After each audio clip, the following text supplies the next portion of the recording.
నల్గొండలో దారుణం జరిగింది. బాలికతో మాట్లాడుతున్నందుకు ఇంటర్ ఫస్ట్ ఇయర్ చదువుతున్న బాలుడిని బాలిక నాయనమ్మ తండ్రి కలిసి కర్రలతో కొట్టి చంపేశారు. తమ కుమార్తె వెంట పడొద్దని హెచ్చరించినా వినకుండా వస్తున్నాడనే కోపంతో హతమార్చినట్లు తెలుస్తోంది. తమ కుమార్తెతో మాట్లాడొద్దన్నా వినకుండా వెంట పడుతున్నాడనే కోపంతో బాలిక నాయనమ్మ తండ్రి కలిసి బాలుడిని కర్రలతో కొట్టి చంపేశారు. తప్పించుకునేందుకు ప్రయత్నించినా వెంటాడి చితకబాదడంతో బాలుడు ప్రాణాలు విడిచాడు. పెద్దలు వారించినా వినకుండా ఓ బాలిక వెంట పడడం బాలుడు ప్రాణం తీసింది. తమ కూతురు వెంట పడుతున్నాడన్న కోపంతో రగిలిపోయిన బాలిక తండ్రి కొట్టడంతో బాలుడు చనిపోయాడు. ఈ ఘటన నల్గొండ జిల్లా గుర్రంపోడు మండలం కొప్పోలులో జరిగింది. కొప్పోలుకు చెందిన బాలిక నల్గొండలోని ఓ ప్రైవేటు హాస్టల్లో ఉండి 10వ తరగతి చదువుతోంది.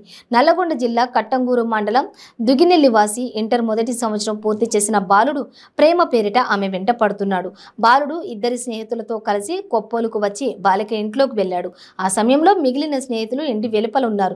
వారిని గమనించిన బాలిక నాయనమ్మ ఇంటి బయట నుంచి తలుపు గడియ పెట్టి తన కుమారుడికి సమాచారం ఇచ్చింది. అది చూసిన స్నేహితులు అక్కడి నుంచి పారిపోయారు.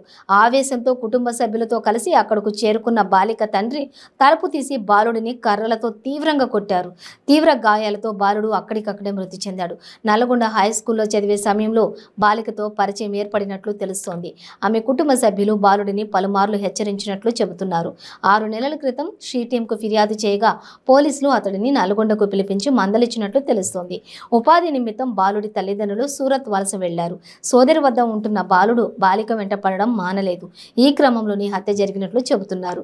మృతుడిని కట్టంగూరు మండలం దుగినెల్లి గ్రామానికి చెందిన బొడ్డు సంతోష్గా గుర్తించారు. బాలుడిపై దాడి చేసిన బాలిక తండ్రి యాదయ్యతో పాటు ఇతర కుటుంబ సభ్యులపై పోలీసులు కేసు నమోదు చేశారు.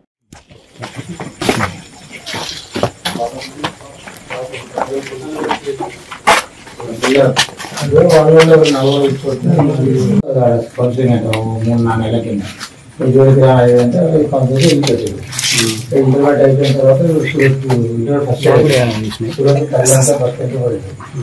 ఎగ్జామ్ రాసేదంటే